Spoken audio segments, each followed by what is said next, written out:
Fuck yeah. I fucking love America, like, so fucking much. I just got back to the country, like, it's, oh man, like, I'm not gonna, like, dude, alright, so I had, like, a set plan, but I just took the first solid shit in the last, like, 5 days, and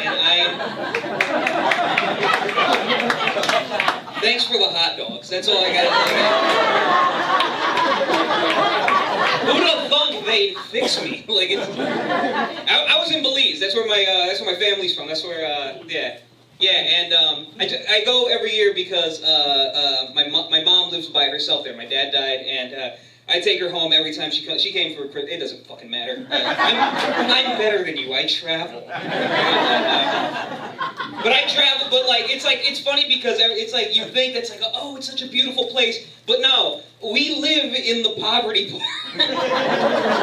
So I go back to a shitty village with like barely like no hot water and fucking everybody just like gives me shit for being an American. It's like that kind of like yeah, this is our food. Our food is pure. It's from the earth. It doesn't have all that processing shit. Oh, so there's no sanitation laws, apparently. That's what it fucking means. E. coli is a fucking spice. You know what I mean? Like, I got a sunburn and food poisoning. I'm like, I'm not one of you. Like, that's a hard thing to accept as a Latino man that you are not one of them. Oh, God. Yeah. This fucking sup, alcoholics. We're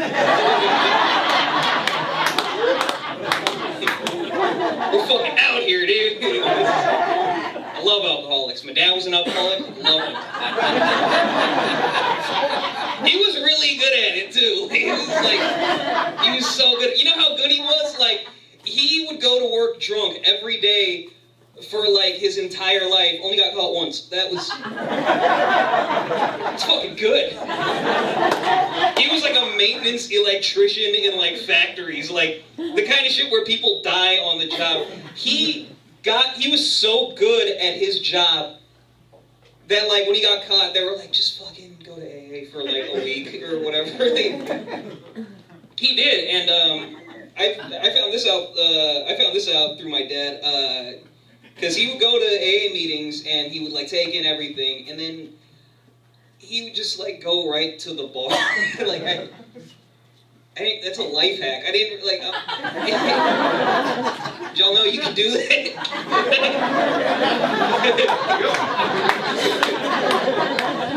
You know where your AA meeting is? All right, I'll stop. I'm sorry. I'm being such an ass. No, man, I like the 12-step program. I like it for NA, AA, and all that. My understanding of it is you're basically substituting one addiction for another more positively reinforced addiction. I don't know if I'm 100% on that, but that's what I get from it. And I like that because and I like how it's evolved over the years. Like a lot of people used to just be super into Jesus and it was weird, and then it's like a lot of guys I know who got sober, they get into like comic books or like they start collecting baseball cards and shit. And I know a lot of guys who used to do really heavy drugs that now just work out and do jujitsu. And I am so fucking scared of those men. You know what I mean? Like what if you relapse? You're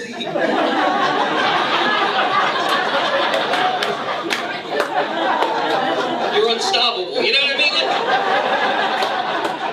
It's fucking scary, man. Just a bunch of perked up Terminators walking around. They will take all the car radios. You're gonna show there's gonna be no copper wiring ever. Like it's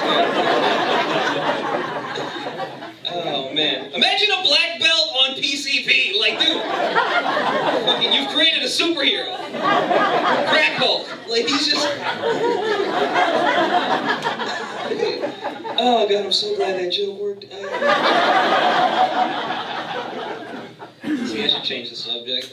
You guys think socially retarded Japanese kids obsess over American TV?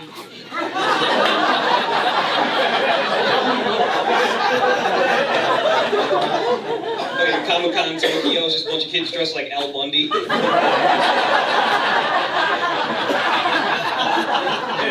All fucking up the Tim Allen grunt. Yeah.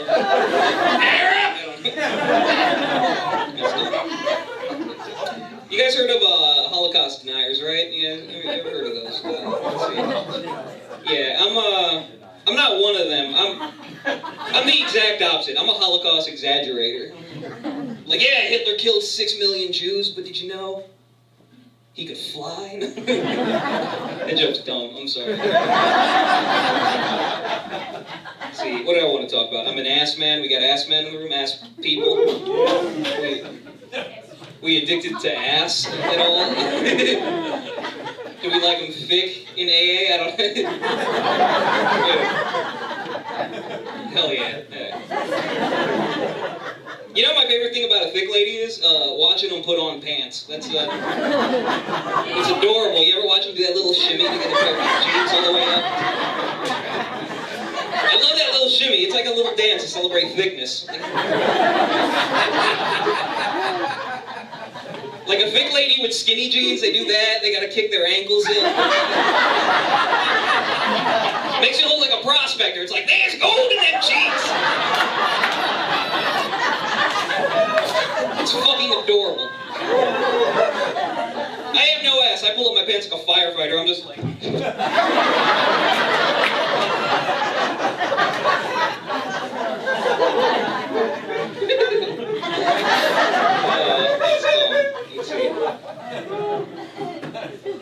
I had a set, but I'm just like thanking Christ that I finally took a real dump. Like, I took an American dump, you know what I mean? Like, dude, have you ever tasted food without freedom in it? Like, it fucking sucks.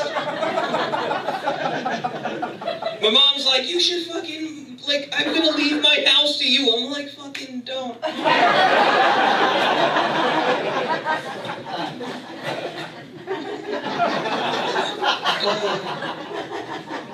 Oh, I hate that place so much. I don't even hate it. You know what it was? I just had a bad trip this time. You ever, you know why? You ever have this happen to you? You ever been stuck in a place you couldn't leave with someone you can't fucking stand? Like, not my mom. I love my mom. Like, but my cousin from, like, also who's lived here fucking forever was there, and she sucks. You know what I mean? Like, just. You ever have someone, like, alright, this is stupid, but have you ever had someone do this where, like, they have, like, a phrase that they'll just say over and over and over and over and over for no fucking reason? Like they seen it from a movie or something, it's like they fucking, I don't know, saw The Mask and they're just all day going, smoking! Smoking! I will fucking uppercut you. Like, she's doing that, fucking nagging. She's in her 50s and she talks in baby talk, you know what I mean? Like one of those people. Yeah. So, are you here? Like some of you? Like, just don't do that. It's like, I'm sorry you're barren. Please stop doing that. Sorry, that was for me. That was for me. She actually watches my comedy. I will not post this video. Alright, I should change the subject. I'm in a good mood. You guys remember 9/11, right? Yeah, when that first plane hit, do you think there was a dude on the ground who was like, hey, only in New York!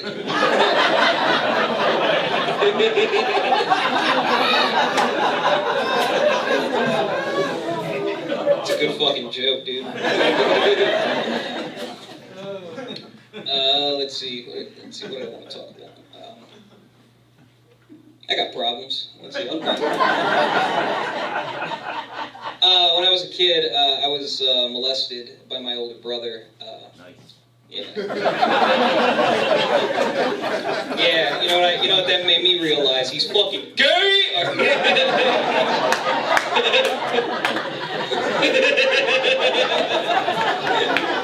I like that joke. He didn't actually fucking molest me. I just think that's funny.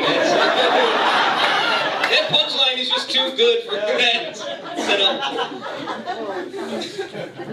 No, actually, I had a very happy childhood.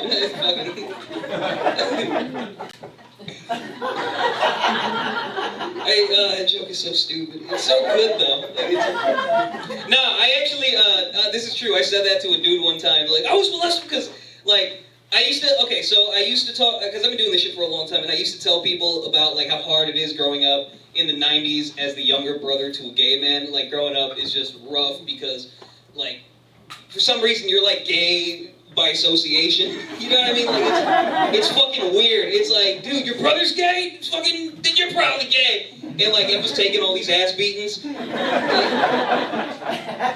it fucking sucks, dude. And I said that to this dude, and he was just like, well, life was harder for your brother, and that's when I was like, fucking, he molested me. Because I didn't want to lose. That's the only reason I said it. He didn't actually do it. I love my brother. But you don't get to decide that. I don't think anybody gets to decide. I mean, I get why you think that. He's gay in the 90s. You know, obviously he got bullied and harassed and, called the F word. All I'm saying was, so did I. Like, a lot. By him, mostly. It fucking sucks. Like, you got getting home with a black guy, like, dude, just fucking trying to defend you. He's like, oh, you don't know how to fight, faggot? I'm like, God damn it. You don't win. This is what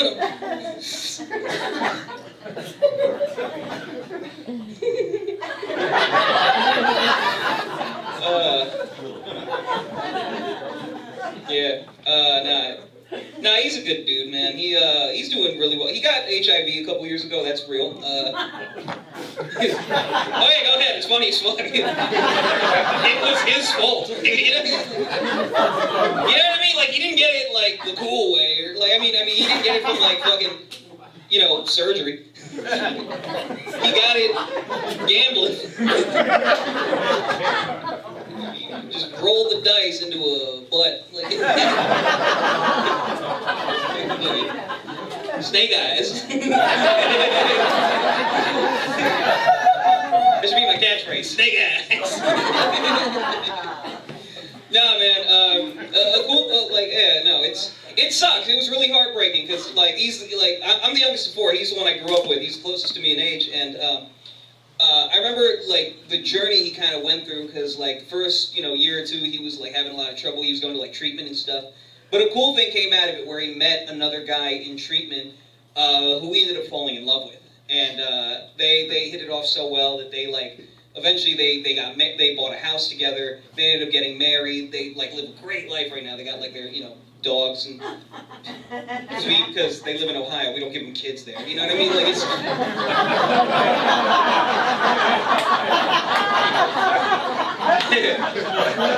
You don't like it? Fucking vote. I don't know. No, man, but it was nice to see, like, it's that kind of thing. I remember talking about it. I remember he sent me a text the day he got married, because we didn't make a huge deal about it. He just went to the courthouse. It was like right after like the Trump election, and I remember he was just like, look, man, I'm not waiting for this anymore. We got, our life is going to be a little shorter, obviously. We've all come to terms with that. But this is my decision. Like, yeah, I was trying to be heartfelt, but go ahead, fucking.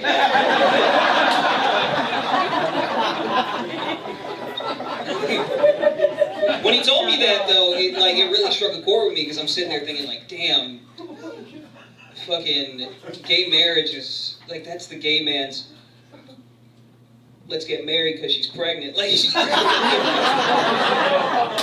both of them got AIDS, you know what I mean? Like, it's like a shotgun wedding.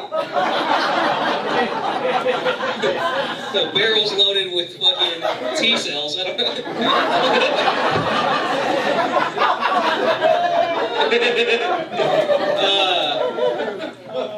Should I stop?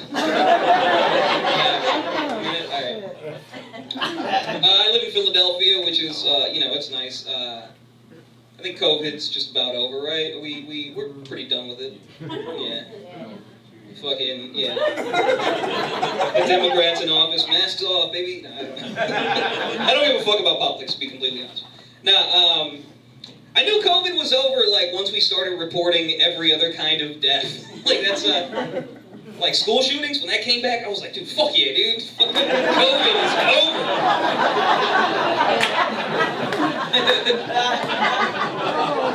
As soon as I saw documentaries on school shootings again, I was like, fuck yeah, the kids are back.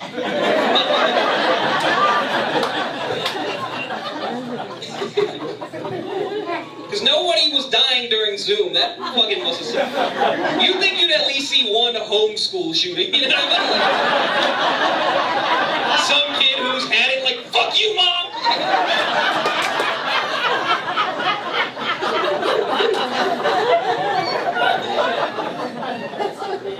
I told that joke in Lilith, Pennsylvania, and ooh, I bombed real hard. I don't know if you guys know this about Lilith, Pennsylvania, but they've had school shootings. Apparently,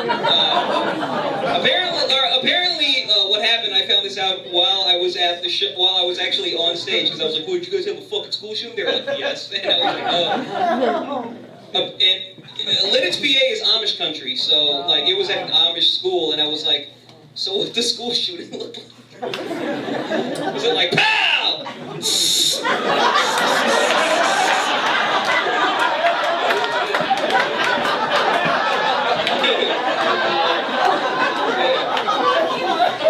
It's a good joke.